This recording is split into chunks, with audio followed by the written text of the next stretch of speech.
KPBS On Demand is supported by UC San Diego's Art Power, presenting cellist Joshua Roman, performing from his album Immunity, alongside music by J.S. Bach and more. Sunday, June 22nd at UC San Diego's Epstein Family Amphitheater. Reserve your tickets at artpower.ucsd.edu. Good morning, I'm Debbie Cruz. It's Friday, March 8th. Students at UCSD are calling on the university to divest from companies that do business with Israel. More on that next. But first, let's do the headlines. A report published yesterday found that since the U.S.-Mexico border wall height was raised from 17 feet to 30 feet 4 years ago, migrant drowning deaths increased by more than 3,000%. The drownings are happening in the Pacific Ocean off the coast of San Diego. The report was written by a UCSD medical student and professor in residence and was published in the journal JAMA. Their hypothesis was that the change in wall height could have resulted in an increase in marine and maritime migration attempts, which resulted in more frequent drownings. Snapdragon Stadium has only been in use for a year and a half, but it has already become a popular venue for women's sports. The CONCACAF Women's Gold Cup Finals between the U.S. women's national soccer team and Brazil takes place there on Sunday. It's also the home of the San Diego Wave FC, who play in the National Women's Soccer League. They've broken every major single-game attendance record in the league's history. Snapdragon Stadium General Manager Adam Millar says promoting gender equality is a top priority. We want to inspire future generations of San Diegans. We want to increase, the visibility of the stadium and our profile. Obviously, we want to support female athletes, and it's great business. Millar says women's sports in San Diego is successful because there's a market and a huge fan base supporting them. We're springing forward this weekend with daylight saving time. That means we'll have to set our clocks forward by an hour Saturday night. So this weekend, we will technically be losing an hour of sleep, so brace for your body clock to adjust to the change. But it also means it'll get darker later in the evenings, so the days will feel longer. From KPBS, you're listening to San Diego News Now. Stay with me for more of the local news you need. KPBS On Demand is supported by Splatero, helping homeowners pay for home improvements by offering streamlined access to your home's equity with no additional monthly payments or new debt. Splatero provides a lump sum payment in exchange for a share of your home's future value. Pre-qualification available at splatero.com.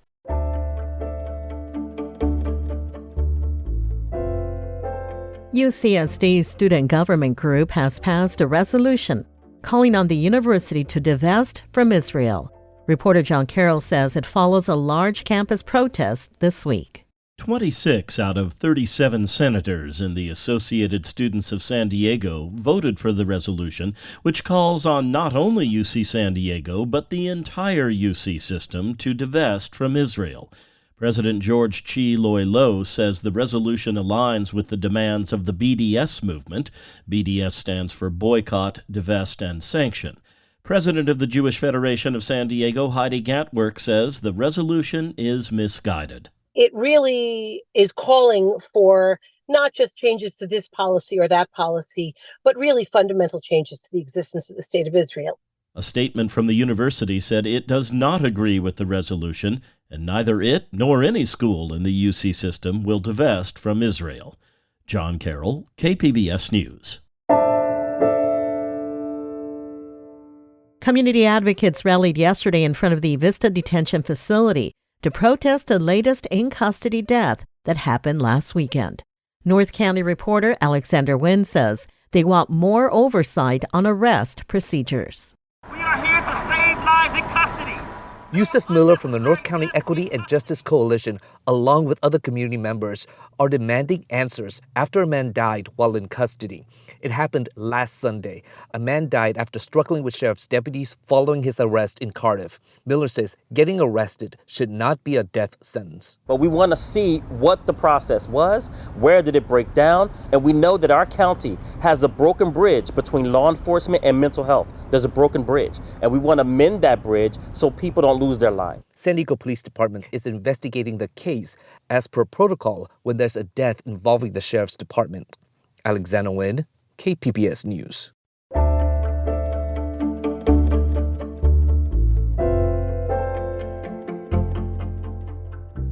San Diego Restaurant Week is in full swing with more than 100 restaurants participating. So if you want to get out and enjoy the deals, we have you covered with all you need to know about the event. Joining me to talk about it is San Diego Restaurant Week spokesperson Haley Stewart. Haley, welcome to the San Diego News Now podcast. Hi, thank you so much for having me. So what does San Diego Restaurant Week entail? San Diego Restaurant Week is a multi-course menu offering from restaurants, over 100 restaurants in San Diego County, all the way from Oceanside down to Chula Vista and through East County. It's a really great opportunity for folks to get out into their local neighborhoods or explore other areas for a deal. So you'll be able to check out those restaurants that maybe you've been putting off your anniversary for or your birthday and really go and try out some yummy food at a good discount. Just to get an idea, what's the range and pricing for some of the Restaurant Week options? So multi-course menus for San Diego Restaurant Week start at just $20. We do lunch offerings and dinner offerings, and a fun new thing that we're doing is you can have a drink as a course as well. So what is the reason for hosting an event like this? So it really is about building community and driving diners back into restaurants. This is the 21st year of San Diego Restaurant Week, but ever since COVID, restaurants have had a really hard time coming back from that. And so we like to use this event specifically to, build back those community restaurants. What are some of the restaurants participating? Are there any first-timers? Every restaurant week is unique in the types of restaurants that are joining. So we do have some fan favorites, longtime participants like Valley High and Tom Ham's. Sea Level is one that is always returning, but we do have some new ones. B-Side Balcony is new. They have 2 locations in Del Mar and La Jolla. We have Aqua Mare, which is a really yummy Italian restaurant in Carmel Valley. How about some family-friendly options if you want to take the kiddos for a fun day out? Do you have any examples of what people can do and what are some of the stuff on the menu? Yeah, absolutely. Well, Cafe Coyote is participating in Old Town, and I know that is always a family favorite. It's, right in the heart of Old Town, so there's so much to do in the area, but also at Cafe Coyote, the atmosphere is so fun. All of the decor, and who doesn't love, some really good Mexican food? What about some date night ideas or nightlife type of restaurants? Yeah, so for date night, we have some really great high-class, great high-level restaurants available. So Sea Level Lounge is a really fun option for date night, as well as Valley High. These restaurants both overlook the San Diego Harbor in downtown San Diego area. Another restaurant, one of my favorites, is Glass Box up in Del Mar. It's a high-end sushi restaurant, and they serve 4 and 5 course meals at a discount. And so the atmosphere is incredible, especially for date nights. It's one of my favorite places to go during Restaurant Week. It would be Glass Box up in Del Mar. Where can listeners check out participating restaurants and menus and maybe make some reservations? Yes, if they head over to SanDiegoRestaurantWeek.com, you can check out all of the participating restaurants' profiles. They have their menus up. You can see their hours, where they're located, and the best part is making those reservations. So San Diego Restaurant Week is a ticket-free event. You don't need tickets in order to attend, but we highly recommend reservations as it's such a big event that oftentimes the reservations sell out. There's a big wait list to get into the restaurants because they're so busy. So we highly recommend heading on over to our website and making those reservations and securing your spot for Restaurant Week. And before we end this conversation, I'm curious, Haley, what restaurant do you plan to visit this week? Ooh, so I've already visited Glass Box, but I do have a reservation for One Door North in North Park, and I also have another reservation for Valley High. So I'm really excited to hit these spots. They're so fun. It's something that I look forward to every year, twice a year. But those are my picks for this time around. Well, I love Italian. What do you recommend? Wow. Okay. So we have so many different Italian restaurants that are participating.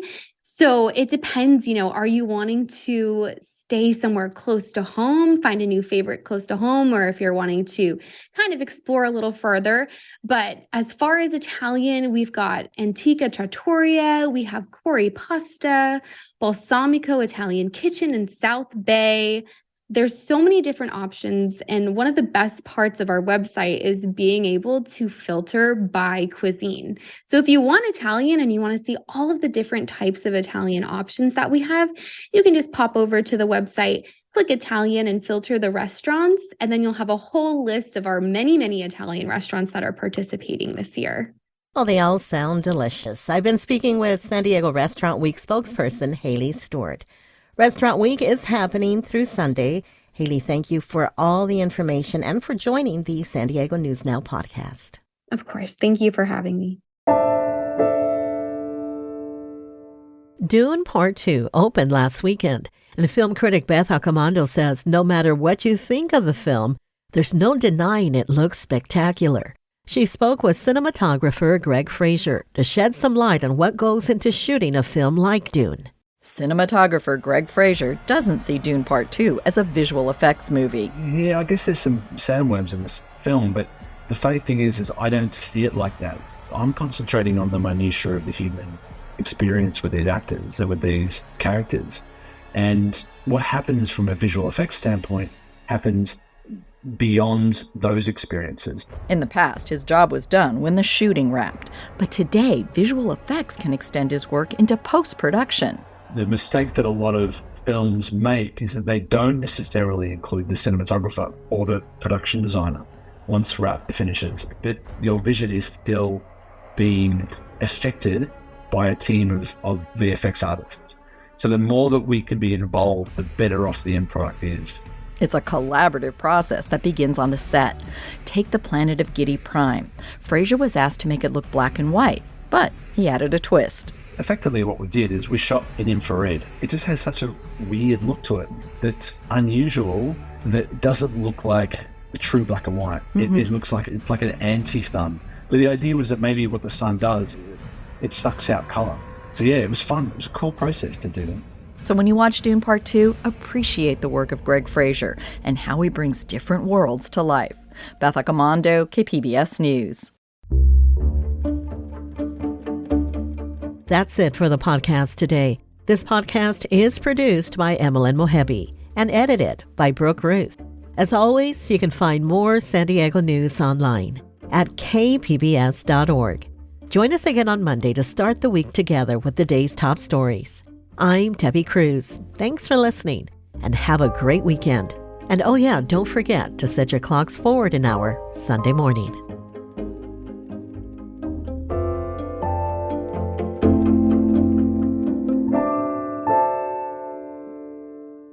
KPBS On Demand is supported by Splatero, helping homeowners pay off debt by offering streamlined access to your home's equity with no additional monthly payments or new debt. Splatero provides a lump sum of payment in exchange for a share of your home's future value. Pre-qualification is available at splatero.com.